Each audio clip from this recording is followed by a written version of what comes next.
Welcome back to the Blueprint to Ultra podcast with your hosts, Steve Epifano and Jeff Winchester. Thank you so much for taking the time to download the episode and be a part of it with us. Listen, our goal for this podcast is for us to kind of bring you stories from those at the back of the pack to the front of the pack. And we believe that you can hear their stories and learn from their experiences and take that information and add to your own blueprint. Now, today's guest, we think you are in for a special treat. She did not get started running officially until around 2020 to get herself something to do with her sister during COVID. And it does not appear that she got started into ultras until 2024, according to Ultra Signup, but we all know that sometimes Ultra Signup doesn't have it all. However, if you look at her Ultra Signup, it appears that in 2024, she ran her first 50K, her first 50 miler, her first 100 miler, and then she decided to do a 200 miler all in the same year, which is insanity. On top of that, she is also the host of the Tribe of Runners podcast, which we're going to talk about as well in a little bit. She is a part of the Everyday Ultra team as well as a coach with Joe Corcione and his group.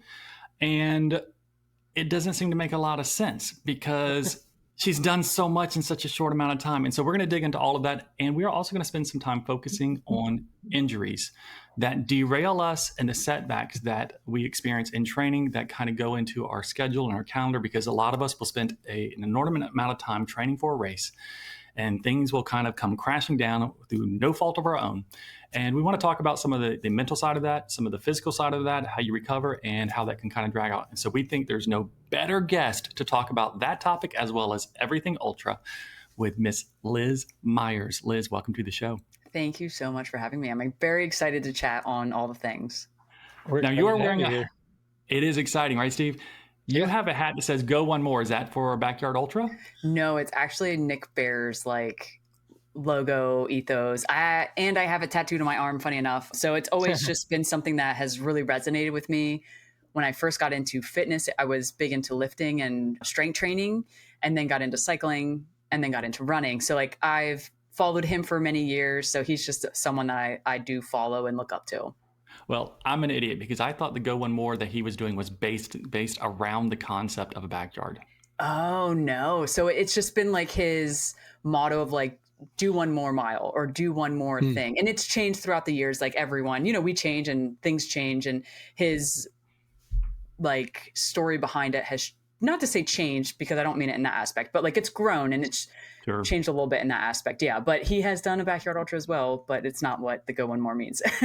Well, see, I've interpreted that way the entire time. As a matter of fact, with our last guest we just had, we were talking about he's going to be participating in Nick's backyard ultra. And I was like, oh, that's the Go One More backyard. And he's like, BPN. I'm like, I don't know.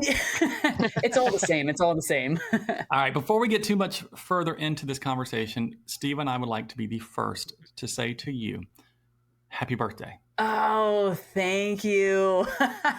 You guys did some deep digging then, huh? We do. Well, that's what we did. But you actually put it in your email as well that you're going to be running a treadmill challenge on December 13th next year, which happens to be your birthday. But you're right. We figured out that was your birthday the same way. This episode gets released on December 26th, so it's going to be after your birthday. But again, when everybody hears it, they will know that we were first. Yes, you were. You really were. So thank you guys so much. And then you should be honored because Jeff didn't even wish me a happy birthday. I don't even know when his is officially. I forgot. It was 3 days ago. Well, happy belated birthday. Dang it. I appreciate it. At least somebody said birthday, Steve. Happy birthday, Steve. If you're a listener to the show, please make sure you reach out to Steve and tell him happy birthday because I suck. So anyhow, Liz, let's actually talk about you other than Steve and I and our frustrations now with one another. So how did you get started in running in the first place? I mentioned that you started in 2020 and during COVID with your sister, but help me make that leap from getting started in running there to getting into ultras. For sure. So the funny story of how it started, I've always, as I mentioned, was into fitness and doing something. I got really big into cycling. So we call it trail riding out here because we don't have mountains, but mountain bike riding. And I would road bike a lot during COVID time, before COVID time. And when I was in college, I was living with my sister. COVID happened. My sister has 4 kids and she would go to run to get out of the house. I would usually go bike to get out of the house. And for some reason, she's like, come on, you should run. You should run. I was like, I am not running. It's not my jam. I hate running. I remember running as being a punishment in high school when I played sports. And then funny enough, she got the competition out of me and she's like, well, I bet you I can run a faster mile than you. And then it was like, let's see who can run the fastest mile between me, my sister, and her husband. And then it just trickled into doing like a mile and a half and 2 miles and a 5K, a 10K, and then half marathon, marathon. So I did actually do like all of those distances. And I was on the cusp of doing an ultra or training for a half Ironman. And I honestly went to a half Ironman. So I was training for a half Ironman in 2022, 2023. I was going to do it in 2023, but a hurricane came through and it was like impossible to ride safely. It just kind of rocked this whole area. So work was crazy. I couldn't train as much, but it was easy for me to go out and run. So I started diving into running more. I ran my first ultra in 2023. And then I started to be like, I need to take this seriously. So the end of 2023, I got a coach, which was Joe Corcione for the Everyday Ultra. And then that's kind of how everything trickled. So I knew in 2024, I wanted to do my first 50 miler, my first 100. And just the way things kind of worked out, I wasn't forced, but I wanted to do across Florida 200 as an FKT-ish attempt rather than like a sanctioned race. And I knew in 2025 they were making it a legitimate race. So I did it at the end of 2024 because I wanted to do it that way.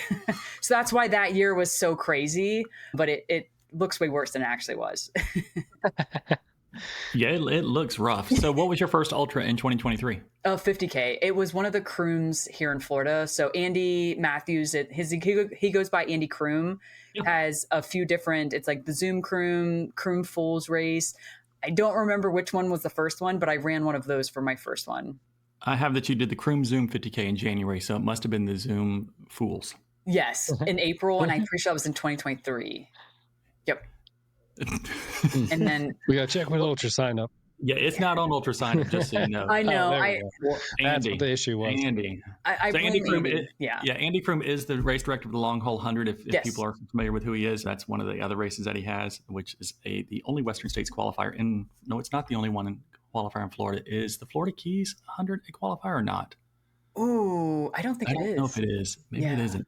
I know the Long Haul is, and that's in January as well. Yep. So let's stay there then for a minute. So I mentioned in the intro, you did your first 50K in January, well, your second 50K now in January of 2024. That was the Crim Zoom 50K. You then did the Forgotten Florida 50 miler 1 month later.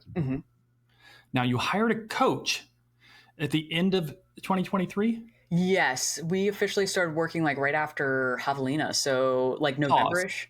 Pause for a moment. You hired a coach, and now you're a coach. I'm a coach. Steve's a coach. And he let you run your first 50 miler 3 months later? Yeah, I used the 50K as a training race for the 50 miler. Come on, that's how you got to do these. So then you ran the Javelina 100 in October of that same year, and then again the Cross the Florida 200. So was the plan to get to Javelina? Is that why you did the 50K 50 miler in that order, to get to Javelina and then decide on the Across Florida? Is that what happened here? Yeah. So my initial plan was like I had 2 A races, one at the beginning of the year, one at the endish of the year, which was the 50 miler Forgotten Florida, and then Javelina was supposed to be the A race. So I did the 50K as a prep for the 50 miler, and then I was just training to do Javelina. And around, I think it was like June, July-ish, we heard wind in Florida that you weren't going to be able to do Across Florida 200 the typical way of like it virtually, where you could sign up and do it whenever. And I had always envisioned it doing it with like a group of people I picked whenever I wanted. I did want to do it around my birthday, which is December. So when I found that out, I reached out to Joe and was like, hey, like, talk me through this. Is this a bad idea? Is this a good idea? And he's like, I don't think it's a good idea. So I kind of like put it on the back burner. And then I found out officially you could not run the Across Florida in 2025 as a virtual. And I was like, I'm signing up for it in December. So I didn't originally planned for it to be on my birthday. I was just like, I'll do it towards the end of December. So I was going to run Javelina as a training race for 100, which I would never recommend someone to do.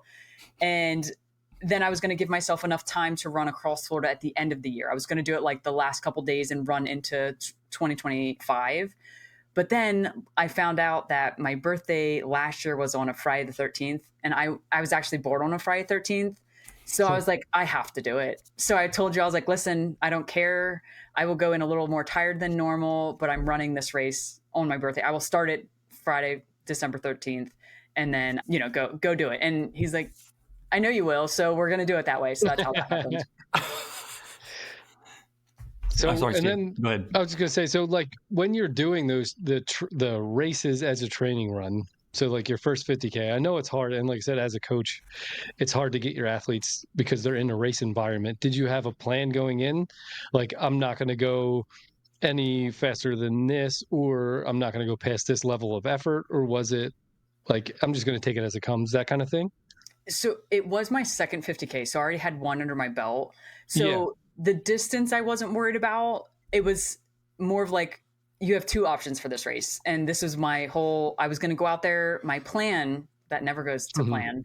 I was going to just go out there and go nice and easy, take my time, not rush, like just truly dial in nutrition, work on all of the things to feel Yeah. confident for the 50 miler.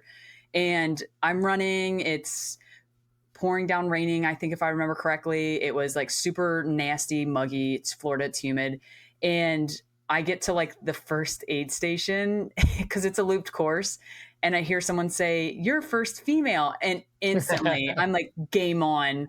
And I didn't like take off. I was very smart, but I know I pushed it a little more than normal. But I will tell you, like, I got done that race, and my biggest thing was like recover, because I wanted to come back. And I am a big advocate for like, I hate using this term, but motion is lotion. So like Hmm. I was walking the next day, I was moving around, like trying to make sure everything felt good. And I think I ran that like 2 days, 3 days later, and just super, super easy. And then that whole week was just like a recovery week of just kind of moving the body, making sure it felt well. And then went like not right back into training, but right back into training for the 50 miler. So I do this to all of our guests. So when you make a statement like motion is lotion, I think to myself, I wonder if somebody's running right now with earbuds in thinking, I don't know what she just said. What do you mean by motion is lotion?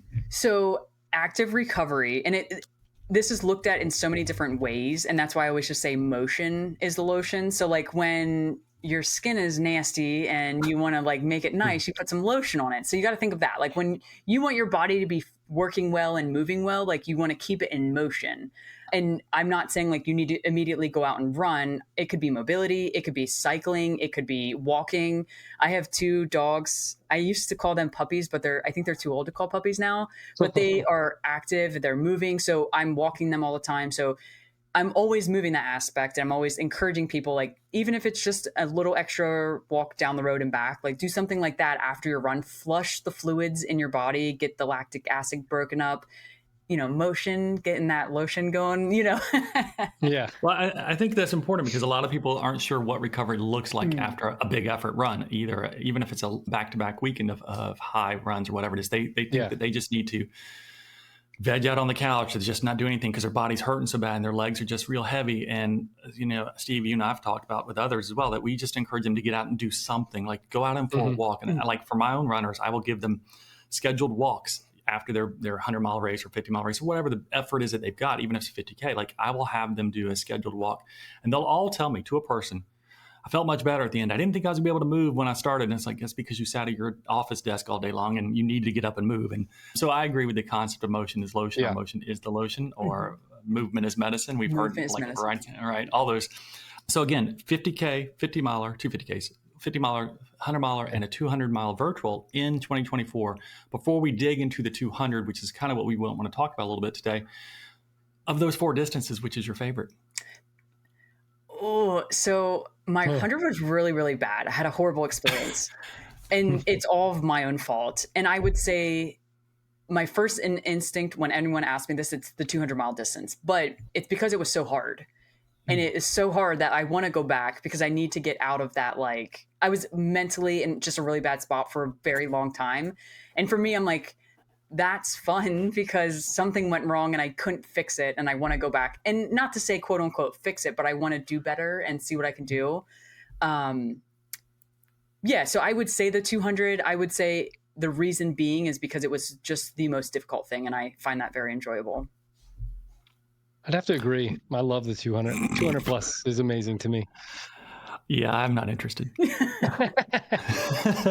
Jokes, everyone. Maybe one day. It's easy though, Liz, for you to say that, I think, and I would agree with you that is your best, because for the virtual that you ran in 2024, at that point before they launched their 2025 live version, you actually held the course record when you ran it, and so you ran that in 69 hours, 7 minutes, and 51 seconds. It was just recently beat this year. And so for those listening, can you help them to understand? Like, now you've kind of touched on the idea that it it was virtual up till this year, and then they moved the race to be a live race or in-person race. Excuse me, they're all live to an in-person race, this year. And I guess they're not doing the virtual offering. Can you explain what makes it a Cross Florida 200 virtual event? Like, how do we all just get to go? Like, let me pause for you answer here. Years ago during COVID, I did a virtual run to the Outer Banks, right? Mm-hmm. And to do that, I just had to accumulate my miles. And so I would get 5 miles here down in my neighborhood, 10 miles here, and it would just add them up. And it was a virtual run to the Outer Banks. I didn't go anywhere near the Outer Banks. So when you say virtual event across Florida, can you describe what you mean? Because otherwise, we're all going to be confused. What does that look like? For sure. And it's so funny. I have so many people that used to say, like, you have the Across Florida 200 FKT, and I did not. So there's no actual FKT. And just to specify the difference between an FKT and a course record, an FKT is the fastest known time. There's a website you can go and look, and there's tons of FKTs out there that people can go get. Like, go search Tara Dower. She has tons of them, Yeah. But when you go to Ultra Sign Up and you look at a race, that's where course records are. Mm-hmm. So even though Across Florida 200 was virtual, it was still a race where I had to start at a start line and I had to go a certain course and finish at a finish line. It was just on my own terms. At any time, I had to prove I was being tracked the whole entire time. So like I had a Strava beacon that was live and everyone could like follow the dot. And then I had to send it over to the race director to prove that I did it. Mind you, there was Ron and Joe Miller that were out there. Not necessarily out there. Joe did actually come out in the course, which was really cool, but they knew I was running. They knew like to track me and make sure I didn't cheat or anything of that nature. And then once I was done, I just like uploaded it to Ron and Joe. And then they were like, okay, yeah, like she did it. So it's virtual, yes, but you have to follow certain guidelines. I will say like there were certain points I did get off track and then get back on track. And, it's the same concept as like a normal race when that happens. It was just me, myself, and I out there with my amazing crew and pacers. There was no one else running it while I was running it. So it was very like me against me. So it was self-supported, but you brought a crew. Yeah, and it was fully supported, but with my own crew. Yeah, so self-supported in that aspect. But I had a crew. There was a little too many people in my crew, but all for good reasons. And then I had pacers come out when they could to pace me, and they could mule me, so I didn't carry much. Oh, okay. Because it was allowed during the virtual, and then they did actually change it. It was allowed during Across Florida this year as well. That's interesting because most races don't allow that. Yes, yeah. This year's race was a little weird. You could also have pacers ride a bike, which was wild. That's a little weird too. Yeah. Yeah. Could you jump on the back? I'm not. Yeah, maybe. I'm not talking smack about it. Like it was really cool. I think it allowed for a lot more people to have pacers because there were huge segments. Like I'll be 100% honest. When I ran it, I could have aid wherever I wanted. There was no restriction. Here this year for 2025, there were like 20-ish mile gaps or bigger for a lot of the race. So it was a big change comparably when I did it. Did you set up your aid strategically, or did they just kind of go with you throughout? Or like, what were your kind of gaps in between? So they started out, I did plan everything. It was to the T, as I mentioned earlier. I'm very OCD. I think I was telling you guys this off air. But so everything was planned out. And then there was only like 1 or 2 incidents where I had them come back. And in one of them, I was just like in a really bad mood. And I was like, I need to sleep. And then the other time towards the end was a big struggle. And I had mentioned that it was really bad for me mentally. So I was like, I need to see my crew way more. I don't want them to like stop me, but just let me see them and I'll feel a little better. It was a sad, sorry story, but that was like the only other thing that I really changed. Other than that, it was as soon as 4 miles, which is crazy now that I'm like, I shouldn't have done that. But I would say anywhere from 8 to 10 after that. So like it varied throughout the entire race. I mean, I think with 69 hours and having a gap between 8 and 10, because you have a tendency to stop and go a little bit slower too when you're around your crew, that's an incredible time. Yeah. It's so funny. Like look back and I'm like, I shouldn't have had that many stops, but hey, I didn't know. Yeah. And now I know. Yeah. Yeah. And now you I know how mean, many people to have in your crew too. Oh yeah. And like I said, I had a great crew. I loved all of them. It was all family. And everyone's like, oh, you're crazy for having family out there. But the only issue is eventually it became overwhelming where I Yeah. was so worried about way too many people. And that was like my only complaint, but they were all great. They did great. None of them have ever crewed anything so long. So they had no clue what they were doing, which was wild too. So so I'm looking at my notes too. You said that you had people that could mule for you and everything. I've never done a 200-mile race, but I'm always fascinated by those who have. And I know, Steve, you've done way too many in my brain as well. But it's one of those things where you're out there and you're running this race for such a long period of time. Is there certain things that you craved from a nutrition standpoint that your crew brought you that you had to have? Like, what was a key piece of nutrition that got you through this race or this event, if you will? it was a McDouble and a Coca-Cola. Oh, I'll take And the this is Coke. why I don't know asked if that I'll take question. double. It was so crazy. And I know not too many people know this course. So you are honestly like in the middle of nowhere 70% of the time. So you start on the West Coast and go to the East Coast. I live on the West Coast, so I just had to drive up a few hours and then start to run this. So I had the ability to have food at the beginning, but I didn't really need food. I had everything I needed. Middle of the race, I was wishing I had food, didn't have it because we're in the Ocala forest area. There's nothing nearby. You're in the middle of nowhere. And then eventually you hit civilian and have restaurants and stuff. But I was going through it at such a late time and all I wanted were burgers. I was like, I just want a burger. I had Coca-Cola already. I was already drinking a ton of soda, which is not normal, but I got a McDouble almost every 4 hours. And the majority of the time I was eating one and carrying one with me. So we went through a lot of McDoubles. This is why I asked. Because you never know what you people eat when you're out there that long. I can take there's mashed always potatoes. something. I can't do like a burger. And there was one guy that I walked out of the aid station with Cocodona with. He was eating like a pulled pork sandwich. I'm like, man, I don't know how you can do that. It's a superpower, I swear. I mean, Steve, you have a go-to food too, don't you? In something that long? Yeah, Is it mashed just potatoes. Mashed potatoes and Oh. ramen. That's it. And sometimes I'll put the ramen in the mashed potatoes. Make it really soupy and brothy. Yeah, I will say that I did eat sounds a so lot of bad. ramen. Ramen is so good. Yeah. Y'all, it's there's a pretty gross. reason it's like 50 cents when at the grocery store. You know that, right? It's the salt content. It's great. That's what you're paying for is just salt. Yes. All right, so let's go into the details of the across the ultra. Like I've already done that a little bit. Across the Florida, sorry. You mentioned in your email that the last 40-ish miles of the 200-miler, you were in a low and it just got worse. Mind you, I was 160 miles into my first 200. Okay, still insane. But I really struggled mentally and was concerned about all the wrong things. So when we were prepping for this, we read this statement over and over and over again. And we're like, what is it that was eating at her craw those last 40 miles? Or because all you did was focus on something that you said was the wrong thing to be focused on. So if you don't mind, what was digging into your head? And then how did you deal with it? Because 40 miles, let me pause. 40 miles is a long time to be in a low. And that's why I have to go back, honestly. And I'll say it started and then it just like snowballed effect into I was negative and got worse. And I will say this, I was with Kirk Blevins. He's a good friend of mine. I was just out at Across Florida 200 this year with him and I was crewing him. And he is a bundle of joy. He's one of the most positive, nicest guys I've ever met. And I was so miserable. I'm so sorry. I'm so sorry. And he was like, no, you're okay.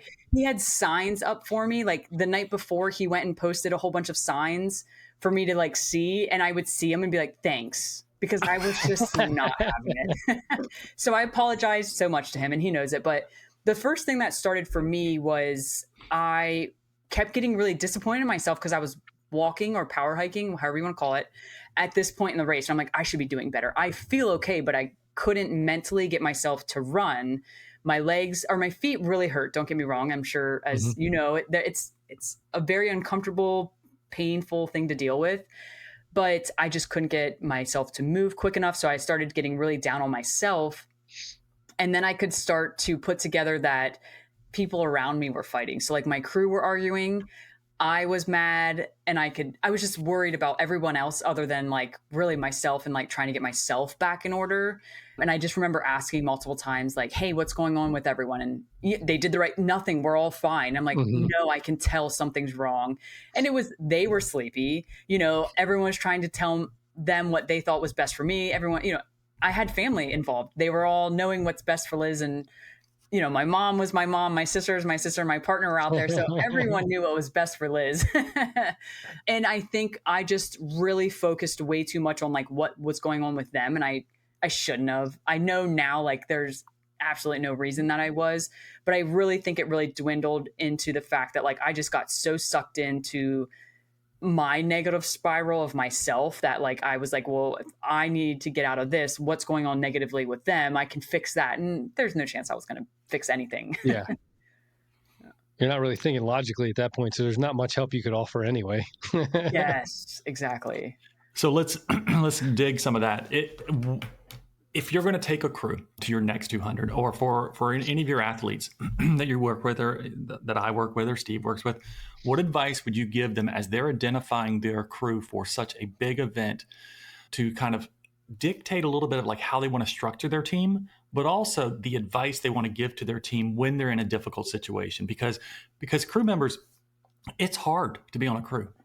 Like I'm going to go crew this guy, I think this weekend coming up, we're still working out the details, and I've got a lot of questions I now need to get answered if I'm going to do that. So, but what advice would you give, knowing the experience you had on putting together a crew and how to ask them to, I hate to say behave, but kind of get along in front of, well, it is right in front of the runner, because they are negative drives negative, right? Mm-hmm.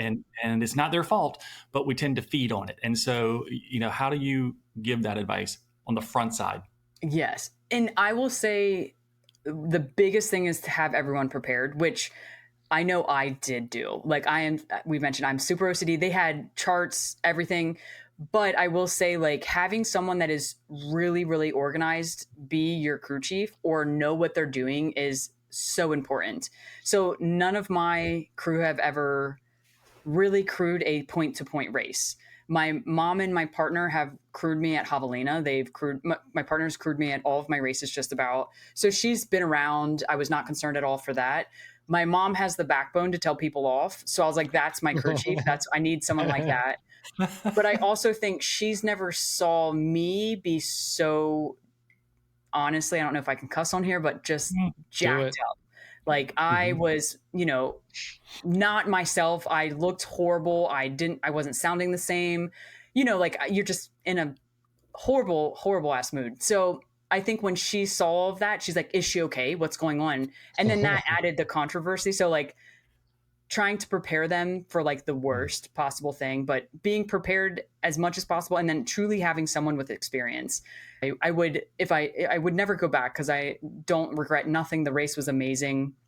But now knowing like all three of the main people I would want out there have been through it, like I have all the faith that they could do it. My sister would be the one in charge, though. I will say that she's very organized. Her and I are very much similar, and I know I could trust her to go and be mean and do what she needed to do to tell people to shut the hell up or keep going and do all that good stuff.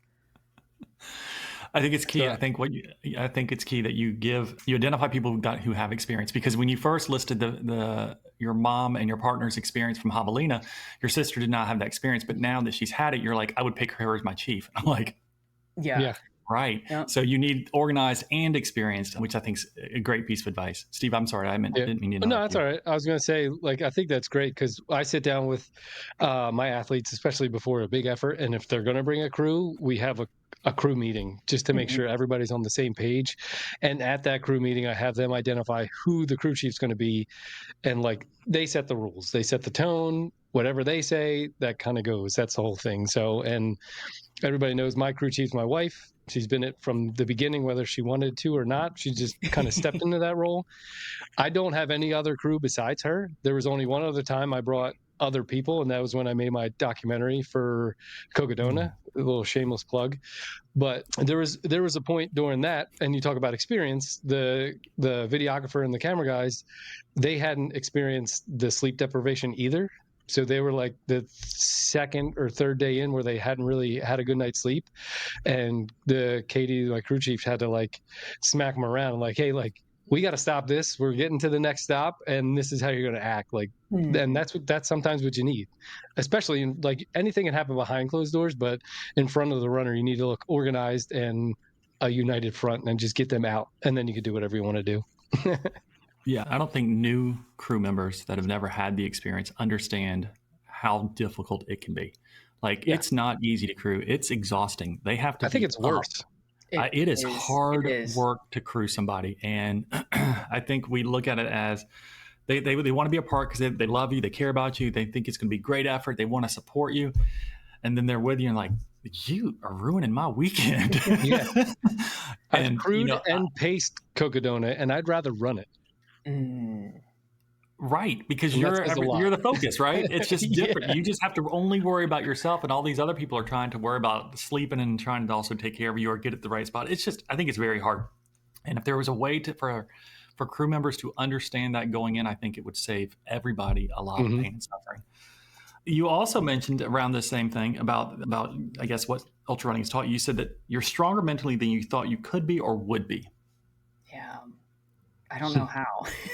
So, well, it's like you said, then you thought you could be or would be. So you identified this, that at some point you didn't think you were mentally strong, that you never thought you could be this strong. And then you looked at yourself on the backside and realized, holy crap, I'm a little bit more strong than I thought I was. Like, how did this happen? Like, tell us about like this flip of how you see yourself. And honestly, it's all in running. And it sounds, I mean, we can all relate and we can all say that, but it really boiled down for me when I'm in a race and, you know, I finish the race and I look back and I'm like, I learned so much so quickly. And don't get me wrong, during that time, it felt like forever. But when I'm standing outside, I'm like, I really have changed. And I've always enjoyed learning about, like, you know, philosophy or the person's self-help books, all the things. Like, I've read all of the things, but I've never experienced them. So I got into ultra running where I've experienced them. And I never in a million years would have thought I would have ran more than 5 miles ever. You know, like, I loved biking. I loved strength training. And I've completely changed my whole life where I literally run my butt off now. And I do strength train still, but I hate cycling. You guys, we were talking, I'm injured and I've had to bike so much. And I'm like, how did I ever enjoy this?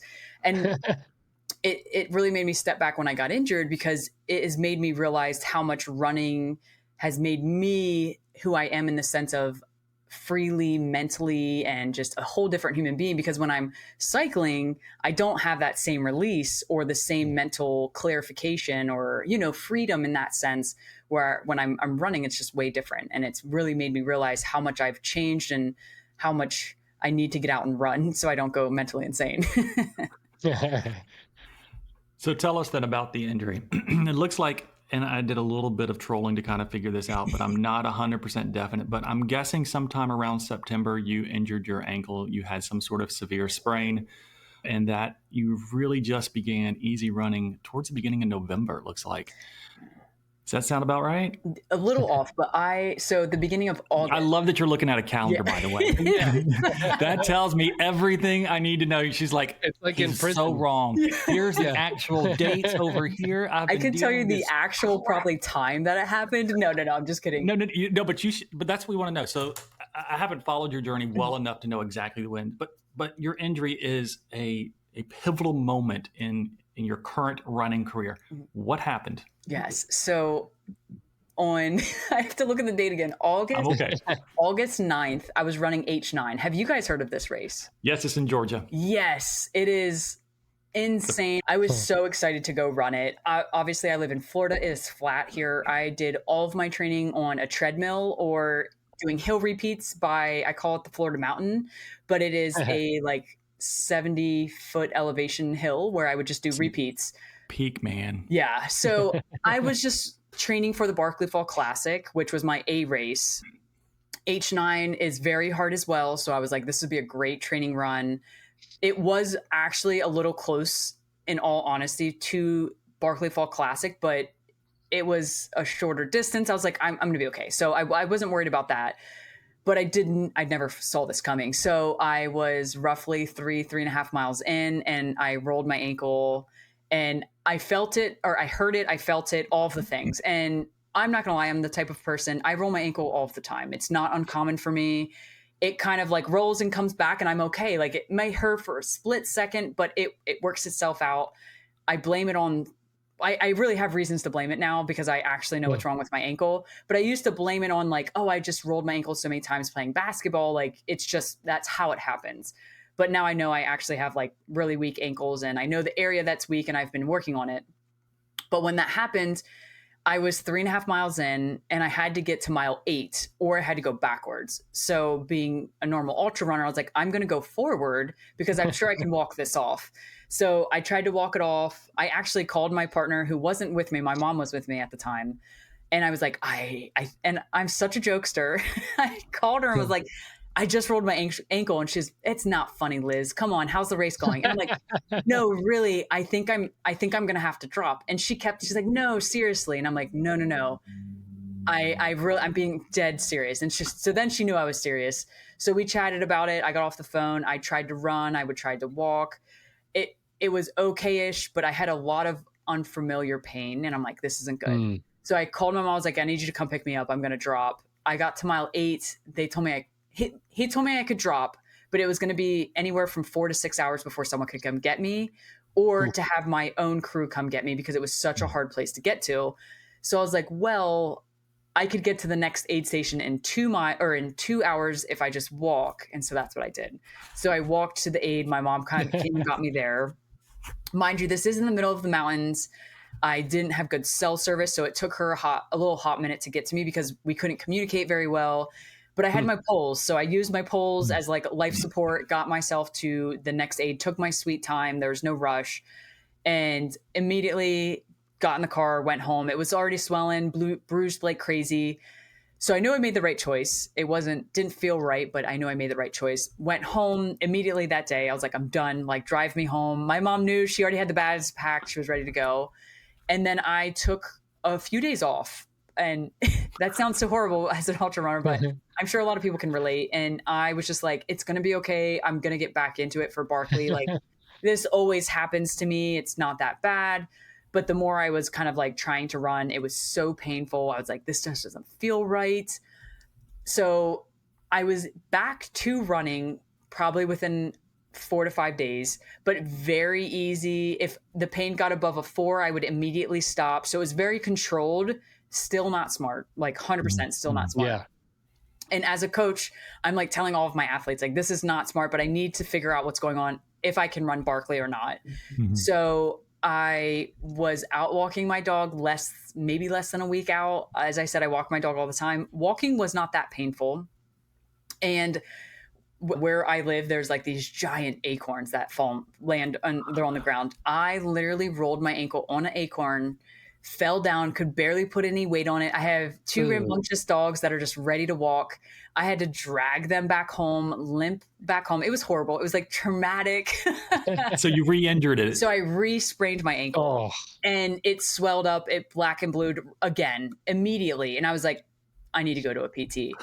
So I was like, I'm going to sit this day out. I had a whole bunch of calls, so I couldn't actually like prop my leg up. But I got done my calls, like re-examined everything. And I was like, I think I actually broke it. It was just so painful. The pain was very sharp, very excruciating. I couldn't pinpoint exactly, but I could. So I got an x-ray. It was not broken. Went to PT, told them everything, and then just immediately started doing PT, dropped all of my races, did what I had to do and what I should have done when I first originally sprained my ankle, which was the hard lesson to learn, but it was obviously needed to learn. I hate to say that.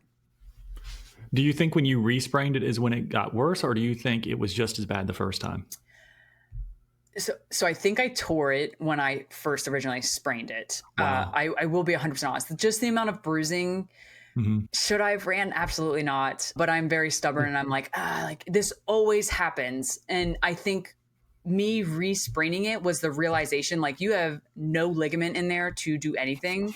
So when I re-sprained it, just so like this acorn, I don't know if you guys do video, but the acorn was super small. So like my foot just hit it just enough that it rolled. It just gave off. Yeah. And then I think when that happened is when I like injured my talus bone, and which has been causing me the most issues in my running right now. So the torn ligament got, it's healing, it's still healing, but I think the talus is what really got messed up. And I have like no range of motion. I could barely put my knee like over the tip of my toes. It was super excruciating. Every step was like pins and needles. So it was just very, very uncomfortable. And until probably a couple weeks ago, outside of being sick, is when like the pain was finally gone. So I was like, obviously things are going in the right direction now. Mm-hmm. So then obviously you just jump right back into running like 50, 60 miles a week right away? 100% no. Like, come on, Steve. I've been so chill. And for anyone that knows me, they know, I hate to say this, I'm your typical person where it's like, oh, I'm healed, I'm good to go, let's start running 50 miles again. Yeah. And I did not do that. I have been so strict. Honestly, I have only ran an hour like once or twice. I've been really sticking to like 35 minutes to 45 minutes because that's very comfortable, very minimal pain. Typically around like 40 minutes is where I can feel like the aches and the not like sharp pain, but the pain. And I'm like, oh, there she is. So I've really dialed it down. I've been cycling miserably, cycling on a bike, but I've been doing PT. I've gone to PT. I've gotten tons of dry needling, which I'm a firm believer in dry needling now. And it's really made the difference, taking the time to do all the things that as a coach, I tell everyone to do, but I don't take my own advice sometimes. So I have been taking my own advice. So let's stay there for a second. A lot of runners, when they're trying to come back from injury, if it's a physical, mechanical injury, like with your ankle, they do like to go out and try to test it and everything. You talked about the fact you haven't run more than an hour very many times at all. Most of them are around 40 minutes. I think you said you start feeling something. And I think it's great so here's what I would say. Yes, you should do that. You should run up to that point. And then when you start feeling something, you should shut it down, right? Is that kind of the philosophy you've taken on this? Is that you shut it down when you feel something, that it's okay to run to 30 minutes. It doesn't mean you're not recovering. It means that once you start feeling something, it's time to stop for the day. Yeah, it's playing it smart where the pain is. So for me, and like how we kind of, and I think you guys are very similar, is you listen to your body first and foremost. So if you're running for the first 10 minutes and it's excruciating pain, you should probably stop. If it's, you can run for 20 minutes and the pain is below a 4 and it's okay. And maybe it's starting to creep up to a 3, 4. And we're doing on a scale of 1 to 10, 10 being the absolute worst, 1 being it's like a little niggle there. That's where like, if it's a 3 to 4, you're okay. But if it gets anything more than that, like absolutely stop. There's no need to go above anything that's like halfway, because then you're on the verge of making it worse, putting more pressure, more strain, more injury to that already injured area. But I think so many people struggle with that. Like when they first start, like when you first start running the first time, even your ankle is saying, okay, we're going to start trying to bend and we're trying to push off and everything. And when you're doing that, there's a struggle, if you will, on if it's okay. And it's going to feel a little off. And some runners, if they get really nervous about this, think that they're still injured and they won't push that maybe to the 3 or the 4 max, right, to that point, because they're afraid that they're still injured. And yet it's just kind of sometimes the rust needing to be shaken off. So how do you kind of keep that in mind mentally, that I'm not re-injuring myself by doing this? This is a great question. And there's a few things. So this is how I check for myself and how I advise other people to do it. There's a few different things. So one of the main things is running on something or being in an area where there's no possible chance to re-injure. So for me, it was rolling an ankle. I was running on a treadmill or anywhere outside. There was no chance I was going to find another acorn, like trying to avoid any chance of accidentally rolling the ankle again or re-injuring an area that's injured. And then it's playing the game. And also I will say, like you've mentioned, a lot of people are worried about it's injured. I don't want to press it more. I also feel like we have the people that like push it too much, where they need to be like, oh, that's probably actually a 6, but you're saying it's a 4. So a big thing for me is we're human. All of us are really, really different. but the next couple hours after a run and or the next day after a run will tell you how injured you still are. And I think a lot of people don't think about that. They just go like, in the moment it was fine, I was kind of okay, and then they tell me the next day. Or for me, example, I ran an hour and the next day so painful, a little swollen. I'm like, probably not a good idea. And I will say swelling is really bad. It's not a good thing, but sometimes it happens, you know, like if you traumatically damage an area, when you push it a little bit, it's going to swell a little bit. So be aware. Don't go out and run the next day. Don't push it again. Don't do more damage than to it. But it is a weird kind of seesaw of a balance of like trying to see how bad it is, making sure you get it recovered, going out. And it's a process. I never envisioned I would be out this long. I never envisioned I'd be this calm about it, to be honest, because I'm like a typical ultra runner. I'm just like, go, go, go, go. But I've really been like, I cannot keep doing this. I don't want to keep rolling my ankle because this is not the first time it's happened. So I was just like, I need to do all the things to do what is needed to have this ankle come back as healthy as possible. Agree, 100%. The interesting thing to me is the first time you rolled it after the race, before the Acorn, right? This 4-day window. You actually are like everybody else though, because what you're doing is like, I'm keeping my race on my calendar. That is the hard part. Like the reason that it feels like a 6, but I'm telling you it's a 4 or a 3 is because I have a race on my calendar and I really, really, really want to do that race. And Steve, it's the hardest thing I have to do with some of the athletes. I'm like, you gotta have to make a decision. Is because I'm not with you. I don't know the level of this injury. You may not be able to go forward, but I can't make the call. But and Liz, we can't make the call for anybody. We have to make it for ourselves. They know how injured they are. But as a runner, not as a coach, as a runner, I will lie to myself because I really want to run these races. And I only have a window of time to do them.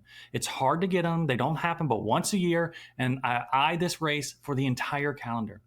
Now, you said you didn't get mad or anything like that. And I think that's great. And I'm going to call you a liar because I love you already. But how did you do that? Like, how did you not feel like, my life sucks right now? I know I have to get this fixed, but how did you not get upset at least? So I definitely got upset. Okay. 100%. And I think the hardest thing to swallow during this whole thing is like, I was just like so devastated that I haven't ran all year.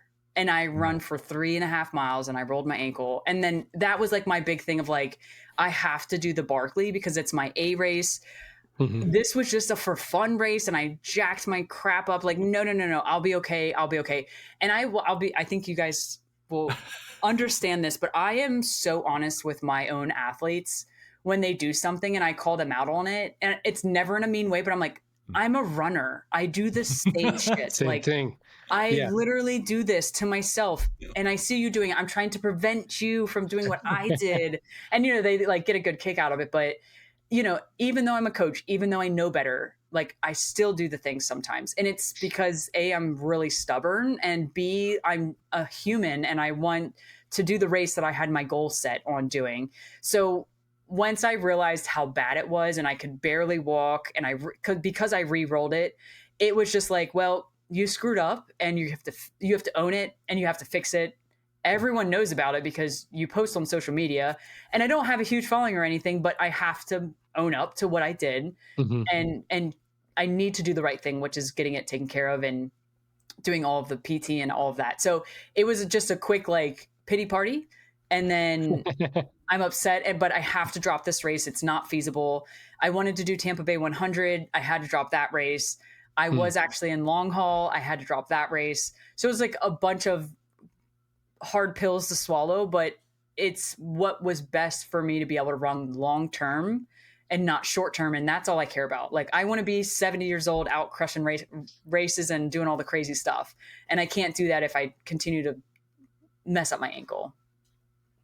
I think that's the tough part, is when you're in the run and you've put all this training in, is looking at that short term and not understanding that, sure, you may be able to gut it out, but you could ultimately do permanent damage where you can't be in it for the long haul, or you're just going to be running on a painful ankle for the rest of your life, which wouldn't be fun either. Yeah. So what, for perspective, what does the ramp of rebuilding look like? Like how long? I wish there was like a thing to be like, I oh, know, it's this many weeks.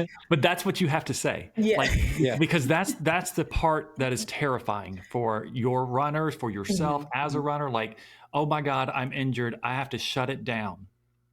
Like, I'm immediately, the first question is, how long? Like, it's almost like anxiety that starts to happen. Like, how long are we talking about? And honestly, I've asked myself this, my coach this, and my PT, and everyone has given me different answers.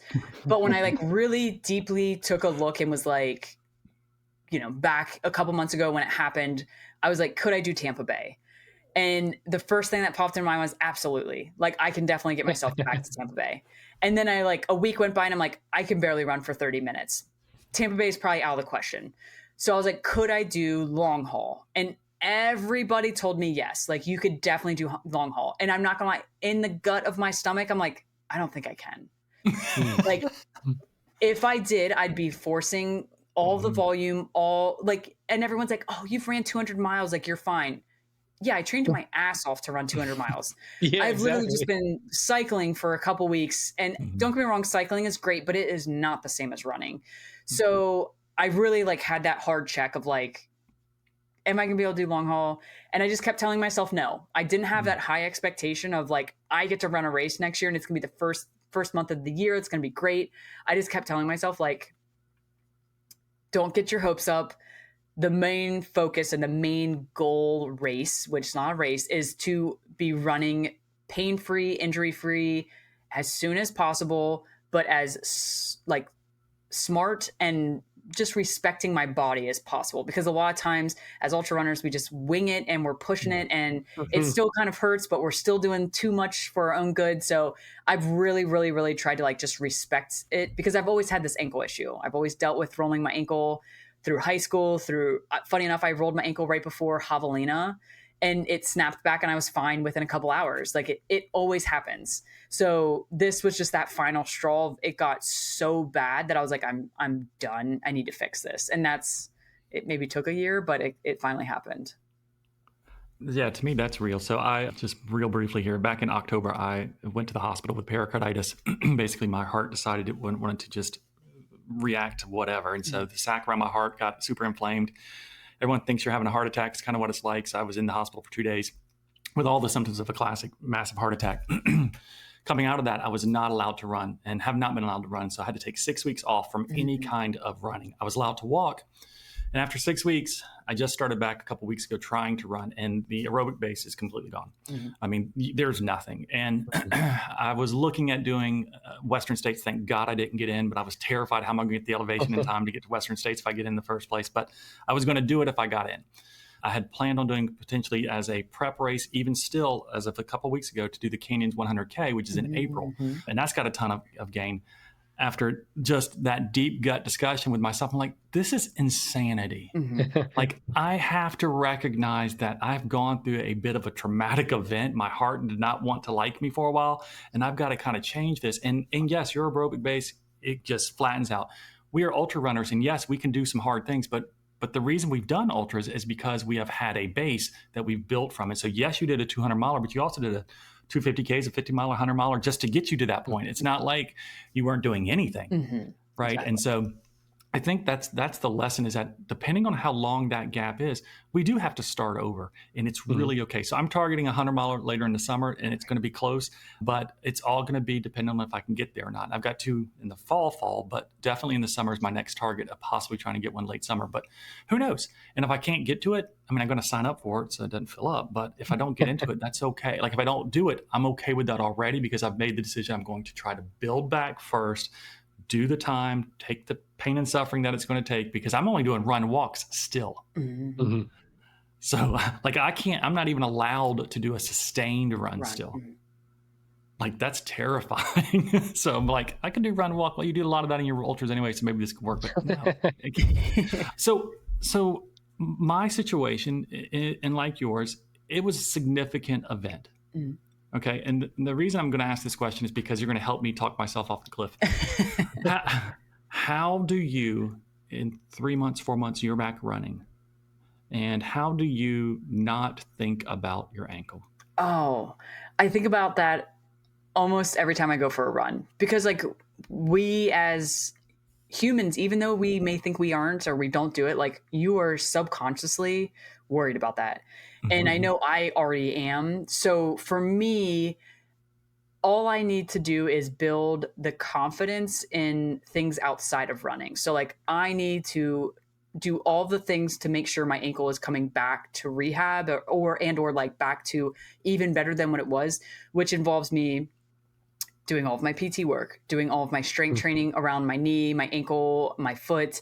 I've been doing a lot of big toe exercises and like building my arch. So I have actually very, very high arches, but my arch collapsed when I run. So like, I blink, and every time I take a step, my arch goes away so that it's your posterior tibialis. Mine doesn't actually activate. It is dormant. It doesn't do anything. So the instability of my ankle is it'll hit and just fly over.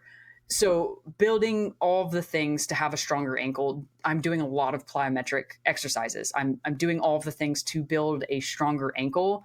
And then I have to trust that because I'm doing all the things that needs to be done, that my ankle is going to be stronger than ever. Is there a chance that I still roll it? I hate to say this, but absolutely. But I won't really, if I don't go out and try it, I'll never know. And that for me would never work.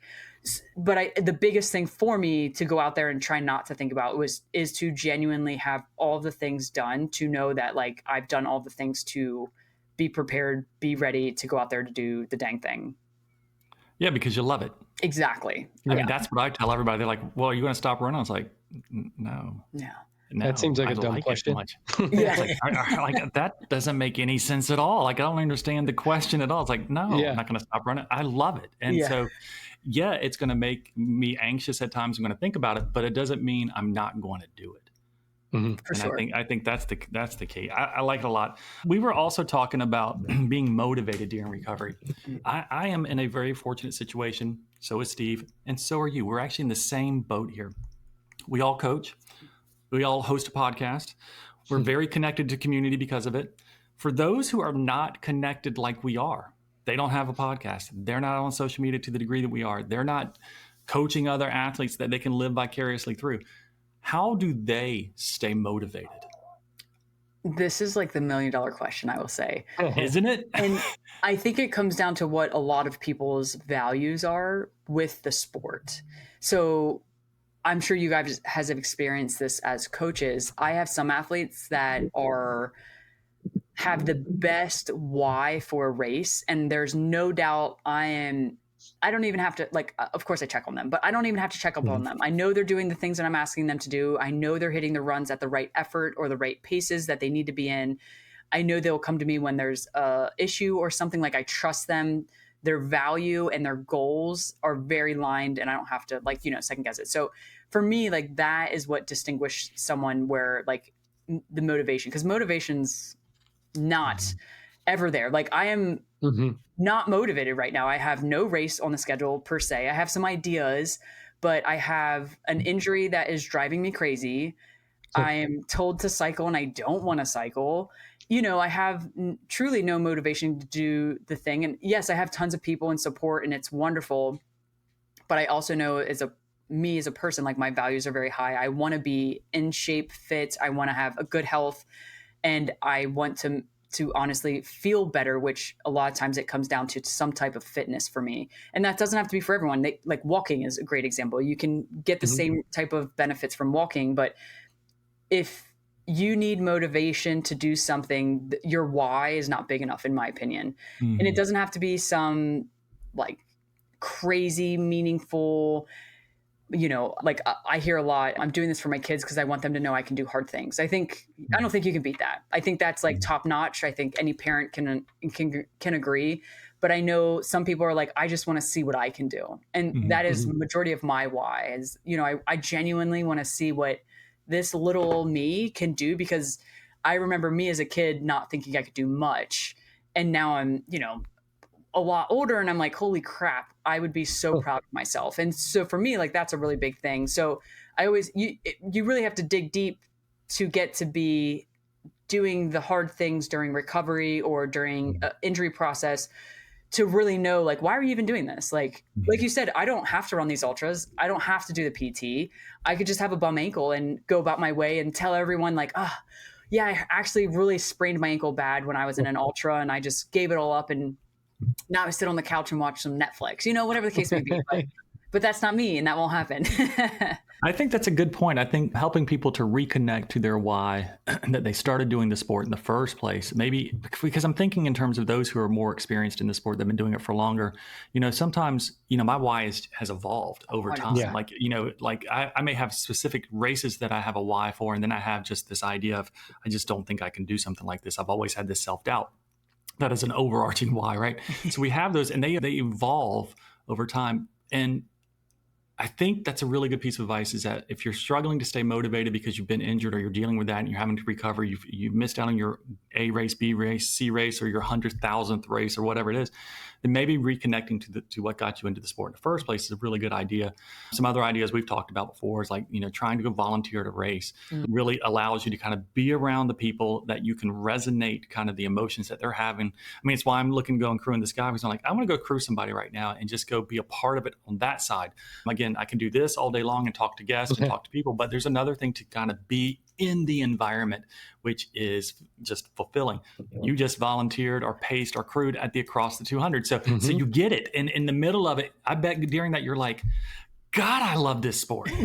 Right? I'm going to put a plug. I have a YouTube coming out tomorrow, so it'll be out when this comes out.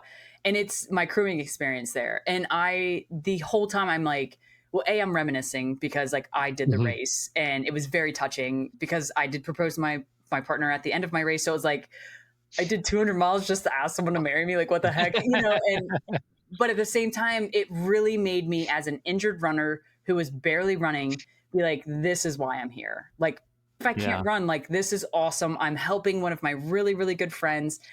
I may not be running with him, but I am literally dragging him from each aid state, doing all the things. So it was one of the greatest feelings ever. I think crewing and even pacing sometimes, like that experience that you get on that side of it is equal to like what you feel in a race, like, and you learn so much from it. So I think if you're planning on doing 100, if you can get out and crew somebody on their 100, like that's invaluable experience for you. Yeah, if you're injured, you have no excuse. You can at least go do that. Exactly. Don't pace, just crew. Yeah. This guy asked me, because you're going to pace me? I was like, oh, no, man, I can't run by like 2 minutes.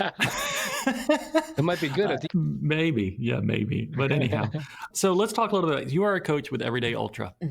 Now, and you're a podcast host. Now, I said all this, you started late 2023 with your first 50K. You started your podcast in June of 2024. I'm not exactly sure of when you got your coaching certification, whatever, or when you started with Joe's group, but you've been coaching for, let's say, a year. Make it all make sense. Yeah. You really dove in. Yeah, I did. I went, and it all happened so quickly. And I'm very blessed for it. Like, I'm not trying to like be ignorant or arrogant about it. I'm very fortunate, and I wouldn't change anything. So I got into ultra running. I was one of Joe's first actual coaches, or I'm sorry, I was one of Joe's first actual athletes. Got it. So that makes sense. When he first started coaching, I reached out to him right away. I was working at a golf course. I loved the job, but it just wasn't right. I was and it worked out. Like, I would wake up at 3:00 in the morning. I'd go run. I would go work, and then I'd have all evening. So it really, oddly enough, worked out really well when I got into coaching, because I had the availability to take calls in the afternoon, and then I would program and then I'd go to bed. So I worked my butt off. But I was one of Joe's first athletes. He obviously got to know me really well, and he's like, hey, I'm thinking about bringing on a coach. Like, have you ever thought about coaching? And I will say this, and I've said this before, but I've always done something fitness related. So like when I was younger, I was really big into strength training, and I was like a little jacked woman, and everyone used to always ask me to train them. And I'm like, no, like, I don't want to tell you what to do. I don't want you to miss something and then you be disappointed that you haven't done the workout, And I've always wanted to be a teacher ever since I was really, really young. I've wanted to be an art teacher. I went to college and got a degree to be a professor, honestly, and do in research. I was a biology professor and was getting ready to go to get my master's. I'm like, I don't think I want to coach or teach. I don't think it's for me. So that's why I was in the golf course and working at the golf course, and I loved it. But when Joe asked me, like, it was an absolute yes. I was like, I didn't even think twice. I did talk to my partner, though. I was like, what do you think about this? And she's like, I think you'd be great. I was like, well, Joe thinks I'd be great. So we sat down and we talked, and he was like, get certified and I will coach you on coaching for a little while, and then you can join the team. So like fully dove in, got certified right away. And then like he really took me under his wing. He showed me all the ropes. He was coaching me, so I got to experience that. And then I just slowly took on a few people, and like they knew I was new. It was nothing was hidden. You know, I would only coach the distances I ran. So that was a big thing. Like even though I'm certified and I had the ability to quote unquote teach someone a longer distance, I didn't have the experience. I was new, and I didn't want to try to go in thinking I knew anything because I was so new. I hadn't really, I had crewed a lot, and that's why I got into crewing so much, because I wanted to learn as much as possible. So I crewed Cocodona, I crewed the Keys, I crewed Badwater. Like I did all the things to learn as much as possible. And then, so I'm trying to think of when I started coaching. I can't remember. It's been a year. So like maybe a year and a half, a year and a half. Awesome. And then coaching got a little busier. We started to get bigger at Everyday Ultra. So I've always worked under Joe. I've never done anything on my own. I've always been a part of the team, and we have gotten really big. But before we did, he pulled me aside and was like, would you like to work with me on the business? And I was like, absolutely. Like, I've already loved everything we do. You know, I would love to help grow this business. So, and he knew I had the podcast and everything was out and open. Yeah. I talk about Everyday Ultra on my podcast. I have no shame. Like, go listen to Joe's podcast. My podcast is pretty cool too. But told him, like, what's your future? Like, what do you want to do? And he's like, I just want to grow and have a giant team and have a whole bunch of coaches under us. And I was like, awesome. So he always calls me the COO, and I say I'm the doer of things for the business. So I help all like operations wise, and then I manage all the coaches. So that is like my quote unquote job, but then I am a full-time coach as well. And I have athletes and all that good stuff. So, that happened very quickly. I was, taking on athletes, and I got to about part-time-ish, and I was talking to Joe about joining him, and I was like, listen, I'm going to have to quit my job. Like, I can't do everything. I'm still working at the golf course. I'm taking on athletes, and I'm helping you now. Like, this is just too much. So he was like, well, what can I do to get you to quit your job and stay here? And I was like, okay, we can talk now. So that's what happened. Yeah. I quit my quote unquote full-time job at an, actual like place that I had to go to for work. And now I work from home. I sit in this lovely office and in this chair quite a bit, and I do everything that way. So I've been officially, I want to say, like the COO of Everyday for, oh my goodness, maybe like 8-ish months. That makes no sense. It's amazing. Yeah, it's crazy. You just started running ultras. Yeah, and you're managing coaches. You're CEO. You're running. I will tell you, crazy. And because everyone says that, like, and it doesn't hurt my feelings by any means. No, it's great. But yeah. I've always been. I'm really good with people. I'm not going to toot my own horn, but I'm going to say these things. I'm really good with people. I'm really good at talking to people. I'm a great listener. And I also care about this sport. Like, I care about running. Yeah. I care so much about other people. It is a bad thing, I will say. But the good thing is, like, I've always been a teacher or a leader in my life. Like, when I went to school to be a teacher, when I worked at the golf course, I did operations. I made all the operations for our golf course. I did everything we could to have systems in place, which is exactly what I do at Everyday Ultra. So, like, all the things I've done, it's just in different aspects of life, and it's all just formulated to what I do now. You're not just a teacher, you're incredible. A learner. Yeah, I am always learning. You're a learner. I mean, that's 100%. How I would describe you more so. So I think it's fantastic, and I think it's great. Regardless of how long you've been doing it or not, you've got the skill set, and people resonate with that. They don't care if you're new at it or not. They care if you care about them and know what you're trying to put together for them. And if you're honest, like if you're authentic and tell them kind of where you're at, they're okay with that. So one of the things that we talked about, so we're going to stay on coaching just for another minute. We're going to wrap up in a second as well. But one of the big topics in coaching, particularly for those of us who do online coaching and everything, is the direction of coaching. We all know that ChatGPT is out there, AI is out there, all these things. And a lot of people tell me, well, why can't I just tell ChatGPT to give me my plan? Why should they even bother dealing with a human coach? Well, the biggest thing, and I think you guys do it well, I can already tell just from like the talking of us, but it is the relationship. Like, if hear me out, I could literally go on ChatGPT right now and it would give me a plan. I have had people tell me, well, I've been using a plan from ChatGPT, and I'm like, how's that working for you? And they're like, well, that's why I'm reaching out. I'm like, exactly. Like,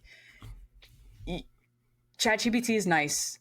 Sure, it gives you a workout, yes, but it doesn't give you good data back. It doesn't talk to you through things. Like, it doesn't have the quote unquote experience of things.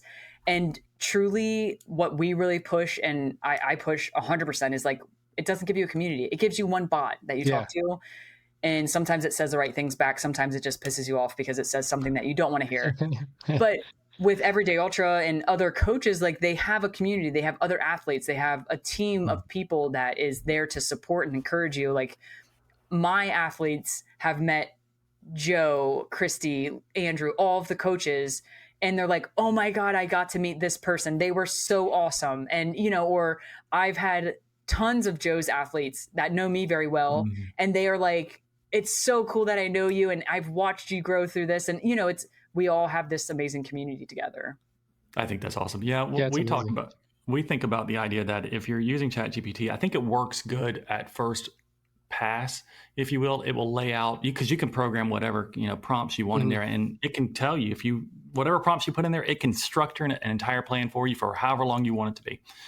What it can't do, unless you constantly feed it inputs, is change the plan. And so what I tell people, you can use ChatGPT, but just make sure that after you do your run, you do it again, and always put that information in. Put your information into ChatGPT, rebuild your plan, whatever, so that it's keeping up with everyday prompts for you. And most people aren't willing to do that kind of work, because really, if you want it to be a plan for you, then you've got to make it dynamic. And the only way you can make it dynamic is to give it inputs every time you have a new data point to input. And that's a lot of work. Oh, for sure. Yeah. And I do think that's the difference, is that there is no bounce back that they have with using something like that. But again, for those who are looking for a standard plan, they sell them on Training Peaks left and right. People can buy them all the time. It's not against the rules to have something like that. Yes, ChatGPT can tailor something to you that is a template, but there is a small difference, I think, between us online coaches. So I just think it's a reality that we have as coaches, that we need to kind of continue to understand what is it that we offer and why do we offer it in a world that is continuing to move to AI, away from things like us. Yeah. And I think Liz brought up a good point too. And that's one, it's the experience, and also like the feeling. We've been at mile 85 of a 100-mile race. Like, you can never put in ChatGPT, how am I going to feel at mile 85? How am I going to feel at 90? How do I deal with this? Like, it will tell you.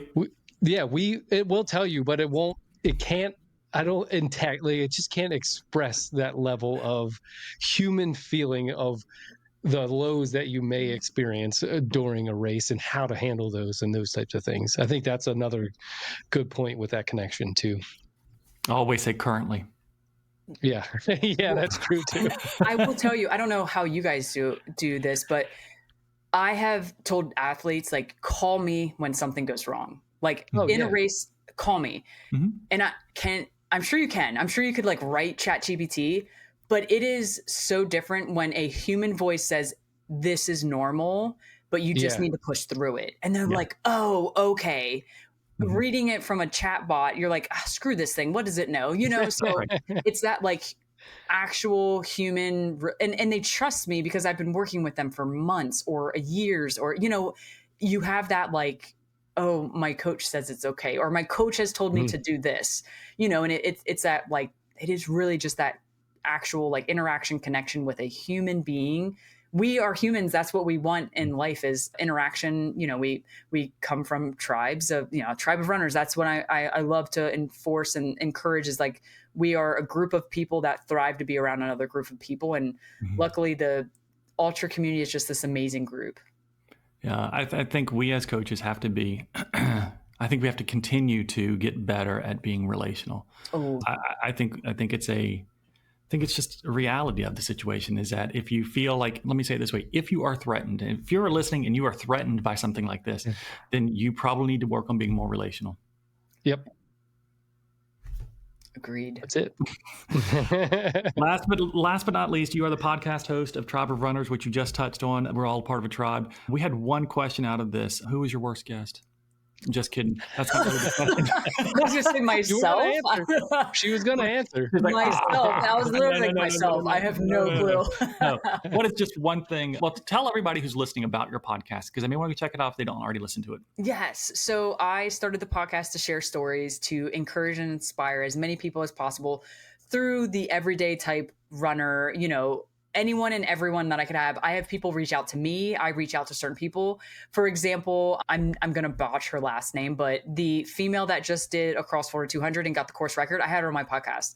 Nice. Funny enough, she lives really close to me. When I was doing the deep dive, when I knew she was in first, I was like, oh my gosh, she lives in Sarasota and so do I. Like, I have to have her on my podcast. And I did. I reach out to people all the time, and it's very just conversations about running. I want to know what you experienced, how you got through it. And then I also have been sharing my journey. Obviously, that has kind of stopped because I'm injured, but I really started sharing my journey and got a lot of good feedback on that because, believe it or not, people find me interesting and they want to know about my journey experience or my running experience. So I've been sharing that. They can relate to it. So, Liz, one last thing we do at the end of all of our episodes is we do a thing we call Coach's Corner, how we close out all of our segments. And so I actually noticed on your podcast, you do a thing called Coach's Corner as well, which is fantastic. So there you go. You're maybe used to this, but we take a question that a listener provides and we ask it on the show. So I will answer it, Steve will answer it, and we allow our guest to answer it too. And so we never really know what we're going to get. We don't know what the questions are going to look like necessarily. The guest definitely doesn't know. We at least have had a chance to see it. You have not, right? But we answer it first to kind of help. Now, because you're a coach, we should just put you on the spot because you're very used to this. You can. We're not. But usually have better answers anyway. They always do. I think it's because they listen to ours. They're like, that really stunk. So I'm just going to make it better. Whatever they said, do the opposite. Right. Well, this question comes to us from Jen D. And it's interesting because it tied actually to the conversation we just had a minute ago anyway, which is why it was very appropriate. It said, running my first ultra in May, the Sedona Canyons 125. It's a heck of a first ultra. Heck of a first. First off, before we get to the question, Jen, that's fantastic. Like, you picked a nice one. You picked a doozy. It's a big one. Running my first ultra in May, the Sedona Canyons 125. I need a place to find / buy a solid training plan without coaching for that distance. That's the question. So, Steve, you or I?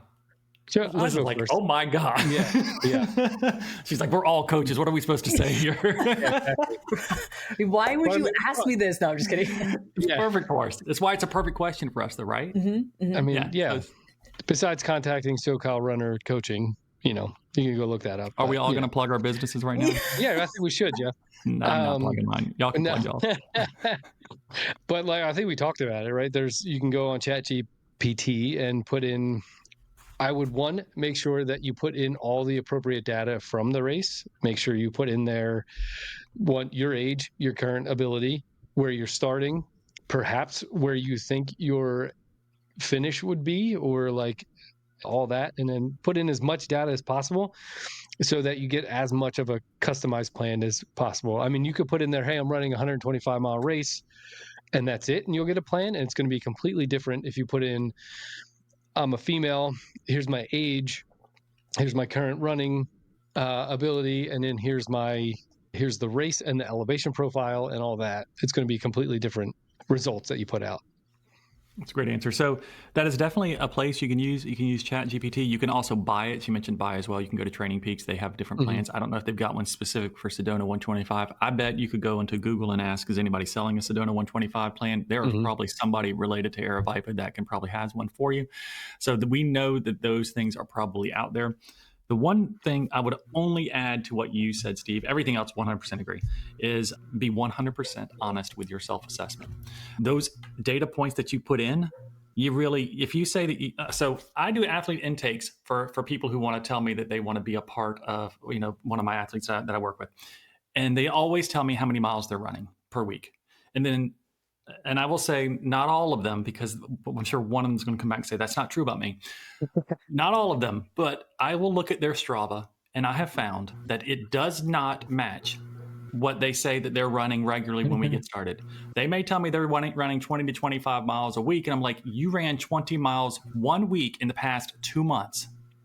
That is not 20 to 25 miles a week. And so Jen, my only piece of advice here is as you put your data in to figure out the right plan for you, make sure you're honest with where you start from, because if you don't, you run the risk of an injury or something going wrong because you have upped your mileage or whatever it is that the plan says you're supposed to do for that given week, and your body is just not ready for it. That's mine. Liz, any other thoughts you want to add to that?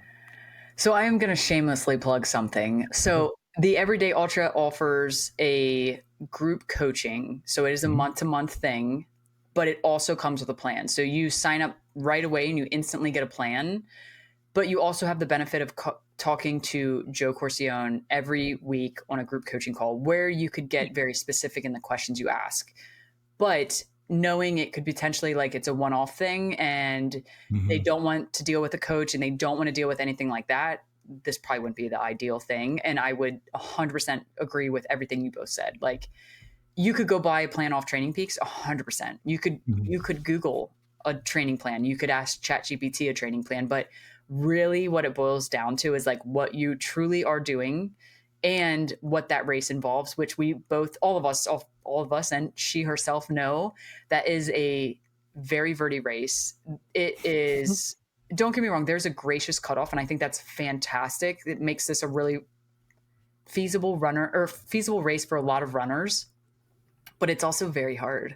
And so if, like, you mentioned, if you do a training plan where you just say, I'm running 125 miles, write me up a plan. Good luck.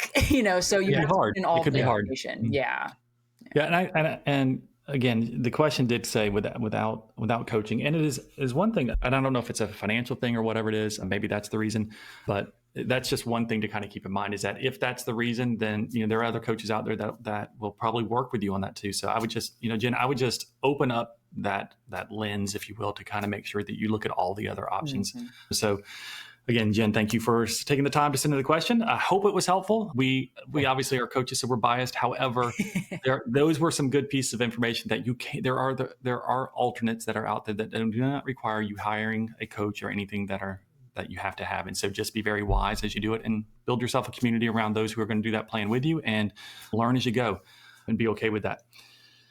That's it, Liz. That is our show. So Liz, we did this. You did this and we did this. We all survived. My dog had an episode earlier. For those that I'm going to cut all this out, they're now going to know I had a dog episode. But anyway, we did it. We survived. My dog is going to survive. But Liz, thank you so much for taking the time to join us this evening, to take a sacrifice of all the things you're busy doing now with Everyday Ultra, as well as Tribe of Runners, and your own coaching, and you're just busier than the rest of us. So just thank you for being with us today. Yeah. Thank you so much for having me. It was a pleasure to chat. And truly it's an honor to be on here and chat with you guys. So what's the best way for people to stay connected with you? There's absolutely no way. No, I'm just kidding. Instagram. Don't ever talk to me. Yeah. Don't talk to me. I am not talking. Instagram would be the best. And my handle is it's Liz Myers. Liz Myers. Yep, it's Liz Myers. I always forget. So that would be the easiest way. Send me a DM. I do respond. It is me dealing with the social medias. I don't have someone doing it for me. So would love to chat. Nice. Very good. And does Tribe of Runners have a social media site as well? It does. It does. So that's another place they can follow. What'd you say? I don't check that often. I honestly get on, I post the things I need to post, and I get off. And now you know why we have somebody that helps us with our social media for this podcast. We have our own individual ones that we monitor as well. But yes, that's why we have help with our podcast as well. Yeah. I need to do it. It's a So one of lot. these days, it is. It can be a lot. But for those listening, thank you also for taking the time to download the episode and being a part of the show. If you've got any questions that you want to have submitted to Coach's Corner, please let us know. We would love to hear those. And again, thank you for being a part of our community. And we invite you to check out Tribe of Runners. We think you would enjoy Liz's show. She's got also connections with Everyday Ultra. It's another great podcast that's out there. So you've heard about both other options. We encourage you to check them all out. Go out to all of them, like, subscribe to all three of us. We all would appreciate you for it. And so again, thank you for being a part of our community and being a part of our sport. And we love you all, and we will see you soon. See ya. Bye now. See ya. Bye.